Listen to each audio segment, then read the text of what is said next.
हमारे जीवन में सुख दुख आते रहते हैं, वे हमारे कर्मों के परिणाम है या भगवान की कृपा से आते हैं? इसे कैसे समझे गुरुजी?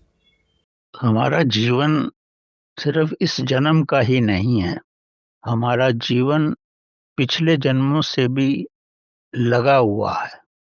जैसे हम पिछले जन्म में थे, वो सब संस्कार लेके हमारा इस जीवन में जन्म हुआ है।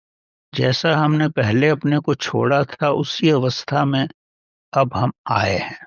अगर आज आप प्रभु की तरफ लगे हुए हैं, तो ये मत समझिए कि आपने इसी जीवन में ये कमाया है। पिछले जीवन का भी इसमें बहुत बड़ा योगदान है। अब इस संसार में 800 करोड़ लोग हैं, कितने लोग प्रभु की तरफ जाते हैं? तो आपके पिछले जीवन का भी संस्कार जो हैं, वो आपको इस अवस्था तक लेके आया है। अब अब आप प्रभु की तरफ लगे रहोगे और कर्म ऐसे नहीं करोगे कि आपके कर्म और बन सके। जो भी कर्म अभी आप करो, तो वो पूर्ण रूप से चैतन्य में होके करो।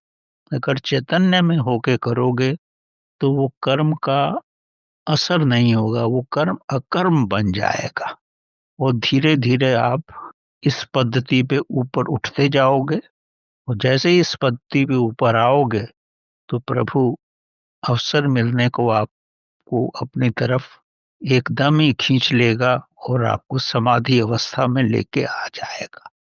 और जब आप समाधि अवस्था में आ गए, तो आपकी चेतना महाचेतना से मिलेगी और चेतना में जितने भी आपके कर्म थे, सब एकदम विलीन हो जाएंगे। आप ब्रह्मांड के साथ समय आने पे एक हो सकते हो। तो यही धारणा रख के चलो।